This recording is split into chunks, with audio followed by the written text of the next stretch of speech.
Hepiniz hoş geldiniz. Mimarlık oturumlarının açılışını yapmakta büyük bir onur.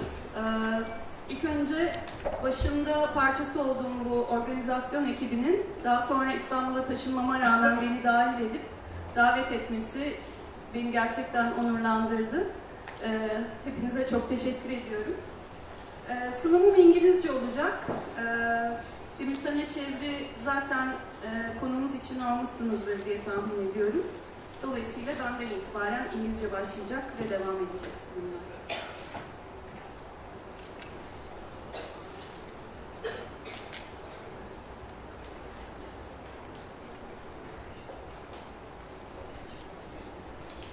Okay. The title of my presentation is To Reconcile with the Stones. The title and the structure of my short introduction comes from a poem by a Scottish poet, Christopher Mary Grieve, better known by his pen name, Hugh MacDiarmid. The name of the poem is On a Raised Beach, which was first published in 1934 in his collection Stony Limits and Other Poems. The poem is partially about Shetland Islands, where he was living in the 30s, and partially about life and death, and some of the fundamental questions of our existence approached through the rocky landscape of the island. It's a very long poem, more than 400 lines, and here I will chop it down, not to give you a taste of this poem, but to selfishly form the structure of this presentation.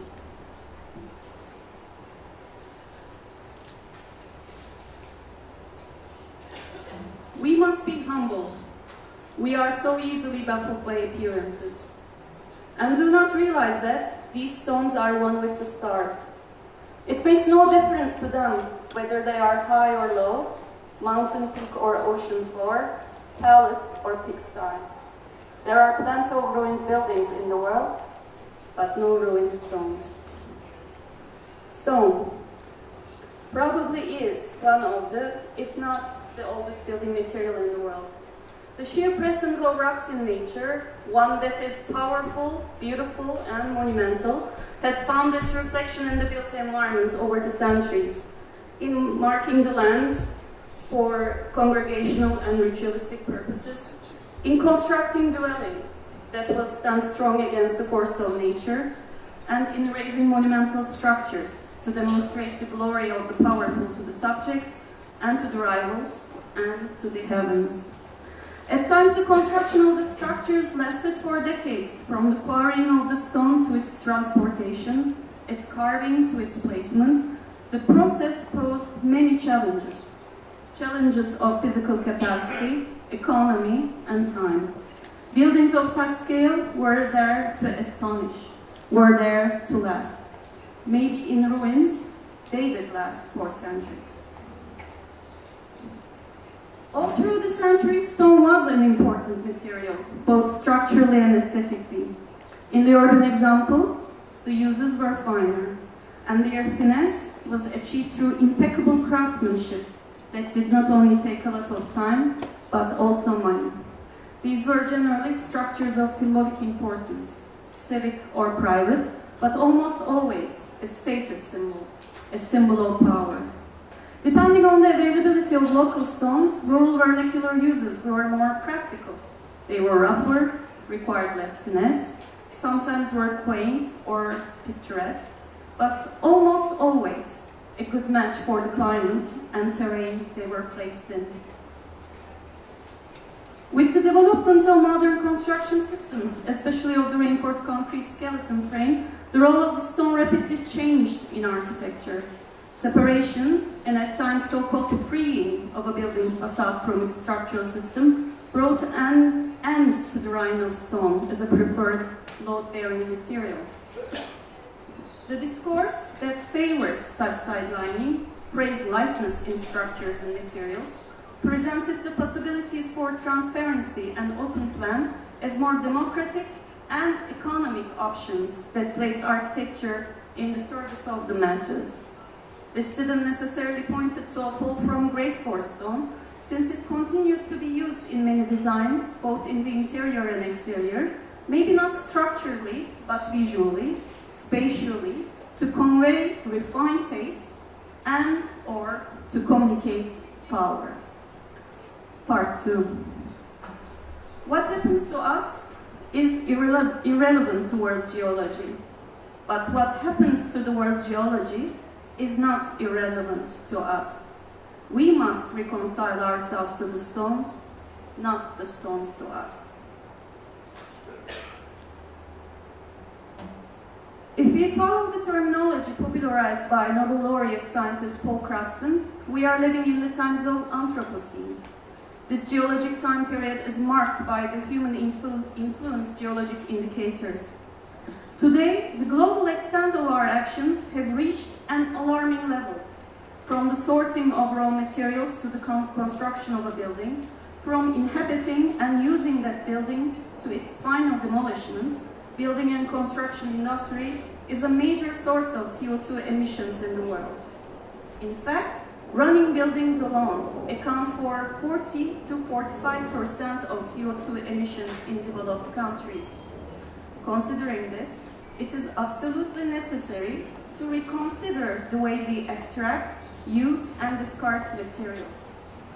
It, in fact, is the time to accept the obvious fact that it is highly relevant for us what happens towards geology. As geologists, as material suppliers, and as architects, we need to be promoting sustainable practices. The contemporary uses of stone are varied.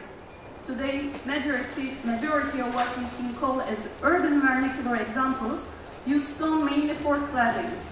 It is also still possible to witness modern masonry structures in the rural settings, mostly as homes for well-to-do urbanites who became wary of city life. There are also those reinforced concrete structures with very thin stone claddings that parade around as traditional structures, especially in touristic seaside towns in Turkey, some of which are very close to our current location.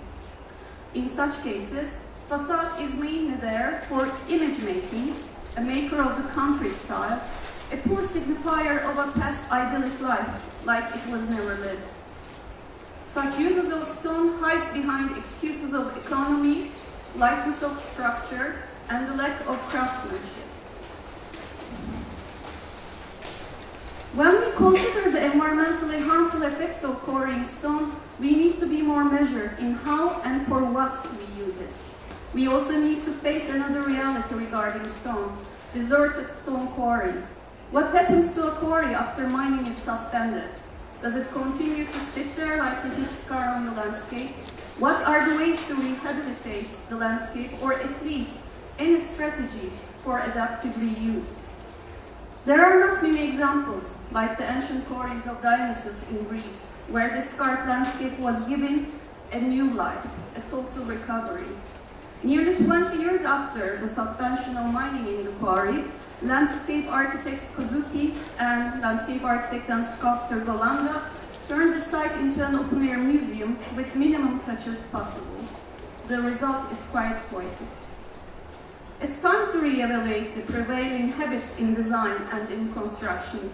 The choices should be made towards achieving smaller ecological footprints, which require an awareness of the waste, as much as the product itself. Some might argue that the symbolic and cultural qualities that are communicated through stone cannot be always measured in such equations. They might be right. In their design for the General Society of Authors and Publishers Central Office, Ensemble Studio assembled irregular-sized ashlars from the quarry as a modern sculpture, creating a wall facing the garden on the site.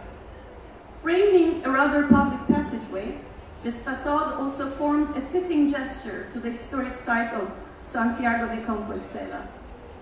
In another example, Chinese Pritzker laureate Wang Shu's amateur architecture studio used stones, bricks, and tiles from demolished villages on the site in the construction of this history museum. Here, more than the recycled value, the memory contained and represented by these materials came to the fore. And in the Armadillo Vault by Block Research Group from ETH, we witnessed a contemporary stone structure that was developed from a close study of traditional stone wall systems. Through specially designed and cut stone shells, this structure worked without any need for reinforcement or mortar. They are the space-defining elements. I would like to end this presentation with one last example. Part 3. It will be ever increasingly necessary to find in the interests of all mankind, man capable of rejecting all that all other men think, as a stone remains essential to the world, inseparable from it, and rejects all other life yet. Great work cannot be combined with surrender to the crowd. This last example is a work designed by Groupworks plus Amintaha Architects, our keynote speaker. And I need to mention that I'm really impressed by this fact. Since 2014, Groupworks plus Amintaha Architects is an employee ownership trust. Well, 15 Clerkenwell Close is a game changer, showing how stone is and will continue to be an important element in our architectural vocabulary. While the building stands out in the neighborhood with its unusually unfinished load-bearing stone facade, it's a narrator of the history and the context of its site. As a subtext, it also narrates where the stone has been, even how it was formed, how it was excavated, and how it transfers the building modes.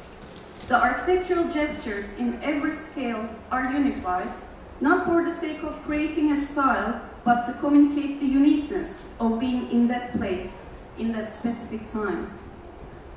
15 Clerkenwell Close also challenges our current modernist prejudices, especially regarding the use of stone in terms of construction economy, speed, and even sustainability. The exoskeleton limestone facade is not only a reference to the abbey that once stood on the site, but it also is the reason why this building has 90% less carbon embodied compared to steel or concrete structures, and how it was built for nearly 25% of their costs. Well, without further ado, I would like to welcome and invite our keynote speaker, Amintaha from London's Groupworks plus Amintaha Architects.